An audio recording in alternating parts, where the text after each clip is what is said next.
In the deeper recesses of Karamoja, a dirt road snakes through Kosiroy village in Moroto district. Across homesteads, casting out footpaths, locals trek to limestone pits inside the bowels of the earth. Trucks ferrying the stones come to a jarring halt upon reaching this site. Barely 20 kilometers towards the Kenyan border is a site licensed to Tororo Cement Limited, sitting on large tracts of land. Blades of sunlight illuminate the vast expanse as locals with the aid of sledgehammers pound huge boulders out of the earth crust.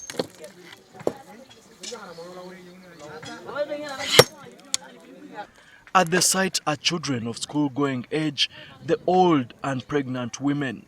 The issues of occupational safety and health are very critical, more so for young people, because their bodies have not developed fully to resist many physical, biological and chemical factors that they are exposed to in a workplace. And that's why there are laws in this country regulating the employment of children. But many of these dusts which they breathe in actually damage the lungs. Once they damage the lungs find it difficult to expand properly and take in enough oxygen. Through our Labor Inspectorate Division, we carry out periodic inspections in the mines, during which we advise people in the mining communities about the risks that are involved in exposing young children and women to hazardous conditions in the mines. Babies in the womb may not put on as much weight as they are required, and they may be born early, and all these have consequences. Yes, consequences on the baby when this baby is born and when the baby grows up into an adult.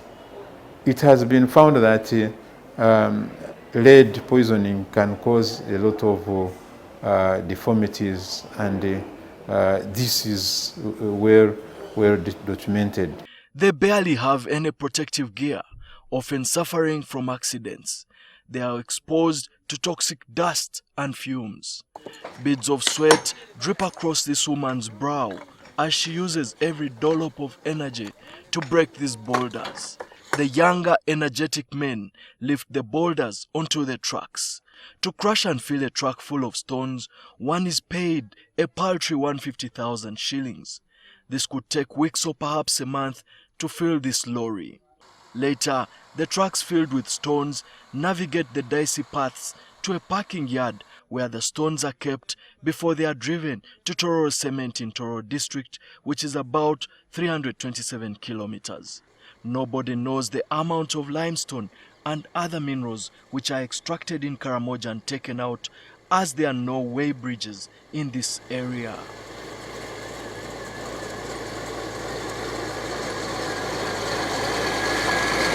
I fail to understand, since there is no even a way bridge here in Karamoja. We don't know how much of this mineral living in Karamoja. We don't know even what the Karamojong are getting out of it. The political elite in Moroto district provides most of the transport services. Civil society actors in the sub-region believe that the transportation contract Tororo Cement signed with politicians was meant to buy their silence. To prove that the locals are paid a pittance, I filmed this undercover footage. Here officials of Tororo Cement pay the laborers.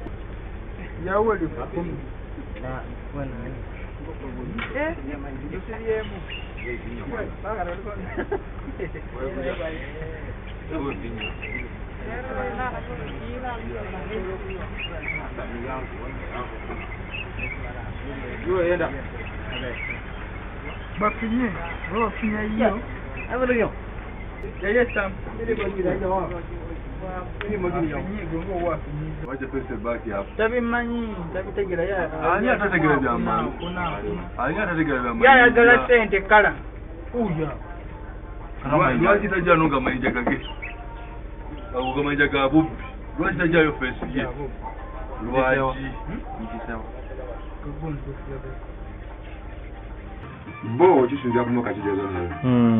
Bano benye abeto cement bali wano ku office. Emoka webeze. Beba maite chisinja 15, chisinja 15, chisinja 10 abiri mu Lwaji. Waroska. Uganda's mining law requires a surface rights agreement to be negotiated with landowners prior to active mining and payments of royalties to lawful landowners once revenues begin to flow. Section 98(2) of the Mining Act 2003 stipulates that royalties be distributed as follows: central government 80%, local government 17%, and the landowner 17%. The Act, however, does not clearly address how royalties are collected by the government agencies and how they can follow up with investors regarding what should be allocated to them. I have interacted with local governments, and they tell you that even that money of royalties, it comes irregularly, in an irregular manner. Therefore, it does not help much, and that money should be the one to help in service delivery at the local level. And we've not seen even that little money translate into better service delivery in terms of providing better health services, in terms of education. On mining lease number 0593, from 2012 when we started operating to 2019 July, we have paid royalties worth 2,793,765,612 shillings. And we have paid an annual rent of 2,251,380,000. We have engaged, for example, Toro Cement Factory. We have had various meetings with Toro Cement Factory, but up to now, they have not been able to give us copies of their agreements with government. As we talk, the local people claim that they have even gone beyond the current leased areas into other areas that are not provided in the agreements. Andrew Byaruhanga, who works with Resource Rights Africa, a civil society organization, says there's a scramble for mineral wealth in Karamoja at the expense of locals. The problem of licensing in the sector is opaque. We have been intervening in this sector and realized that instead of engaging with the local communities, engaging with the local governments in the licensing regime, that does not happen. So what you get are companies coming from the center, from Entebbe, from Kampala, and bypassing the local structures, and you see them in the communities, fencing off people's lands, and without any proper consultation of the local structures and the community members. However, David Omido, the logistics and utility manager at Toro Cement, revealed that the company compensated the ancestral land owners. He says locals opted not to have safety rights in favor of being paid for labor. When our people realized that this will happen, they became very skeptical. They don't want the surface rights to be paid unless they are given guaranteed that they will receive the surface rights and they will still work. For us, we would prefer to pay surface rights and mechanize the operations. In that way, we'll be able to get adequate raw materials. Speaking about royalties, Omido revealed that Tororo Cement has paid close to 10 billion shillings to government. For instance, in 2018, during the first quarter, the sub-county received 55 million shillings, and for the second quarter, they received 18 million shillings. Figures for quarter 3 and quarter 4 are missing. On the day I visited Tapach sub-county, clouds gathered across the revolving hills in Moroto. Before the dry spell, Karamoja is green. As the rains pound the landscape, there's a fresh scent of the earth as rivers and streams swell. But the dry season casts a spell on these desolate grounds. Rivers dry, leaves with speckles of brown begin to fall, marking the troubled times that lie ahead. Traditionally, the Karimojong are a semi-nomadic cattle-keeping community whose land is customarily owned. Neglected by the colonial government and post-colonial governments, it's perhaps the Catholic Church that kept a presence in the conflict-prone area. Many lost their lives as intra-clan raids, aided with a Kalashnikov, spread to neighboring districts and the border inside Kenya. But a government disarmament program that commenced in 2002 stripped them of the gun. A semblance of peace returned in the area. The changing pattern in climate has made the region's pastoralist and agro-pastoralist people captive to food insecurity. Famine is common, often leaving a trail of death and destruction in Karamoja. In March 2019, the World Food Programme suspended distributing food aid after 3 people who ate cereal died. The statistics for Karamoja are grim.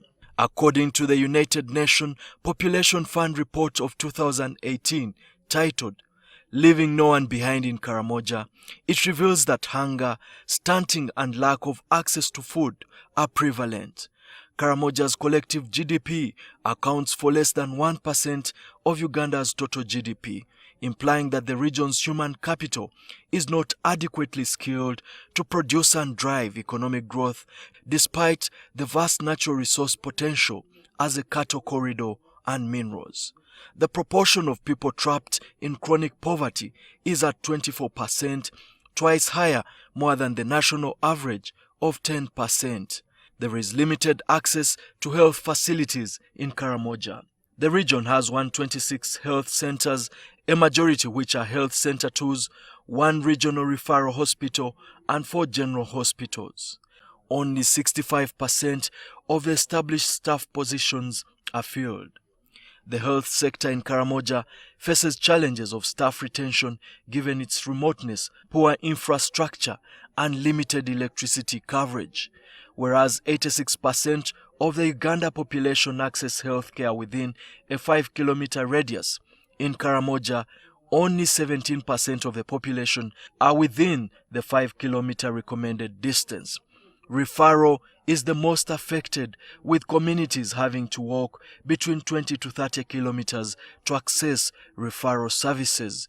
Given limited coverage, there are about 20,000 people per health unit, with 50,000 people per doctor.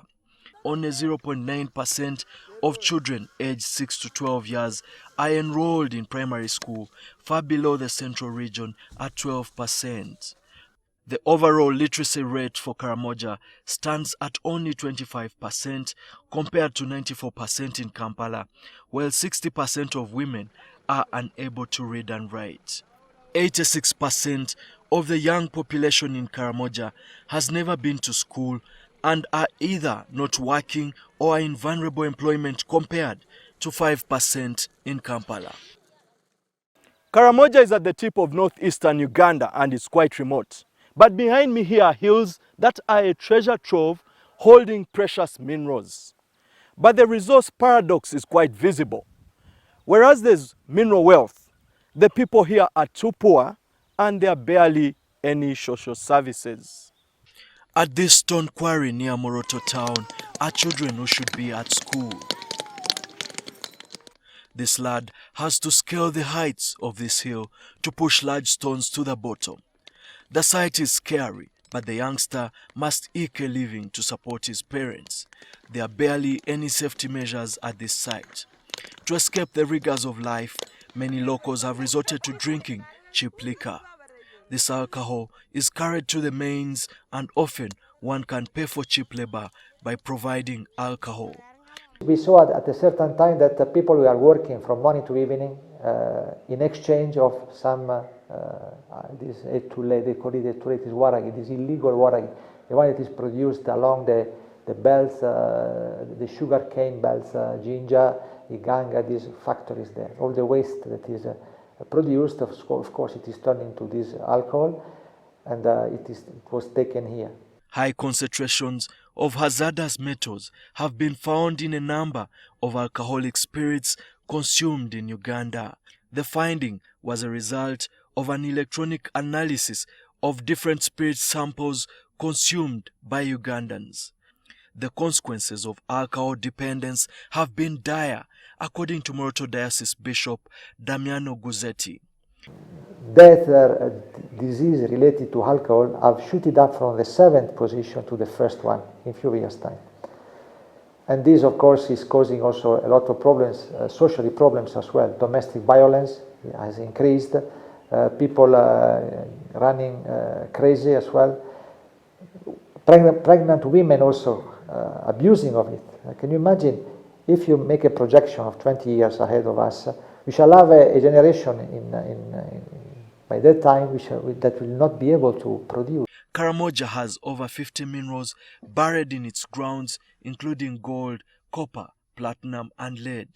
It also has limestone, uranium, marble, graphite, iron ore, wolfram, nickel, cobalt, lithium, and tin, amongst others. In every pocket of Karamoja, minerals such as gold lie in abundance. At this marble site in Rupa sub-county, a company has fenced off more than 100 acres that previously served as homesteads and grazing lands for the locals. This marble plant belongs to Sunbelt Industries, owned by foreign nationals. The army is providing security, and movement inside this facility is restricted, but were able to film the site secretly. Heaps of marble lies abandoned. Locals who work here and spoke off the record revealed that they don't access the facility where the good quality marble is kept. Some of this marble is exported, and a source revealed that tests recently conducted in Italy revealed that it was of the highest quality. This farm paid about 2 billion shillings to the local community and elders. However, the other section of the community says it was not done transparently. But the operations of this plant are cloaked in secrecy. There are barely any records to show how much marble leaves the plant, apart from the occasional appearance of a truck carrying these stones. Indeed, as we've noted, Karamoja now is up for grabs, and there is a lot of land grabbing that has gone around. And in the land grabbing arrangement, of course, people, the security apparatus is behind or moves along with these so-called land mafias, the land grabbers. And a lot of chunks in Karamoja now have been taken up and of course facilitated by the military presence. Because Karamoja has always been fundamentally customary land with no certificates of title. People have always lived under the communal systems of land ownership. So now, since there are great discoveries of minerals in Karamoja, the land speculators have come, who have surveyed the lands which formerly belonged to the local communities. And now, when it comes to compensation, government is going to come and compensate the current registered landowners, which is also another very, very clear aspect of exploitation of the local people.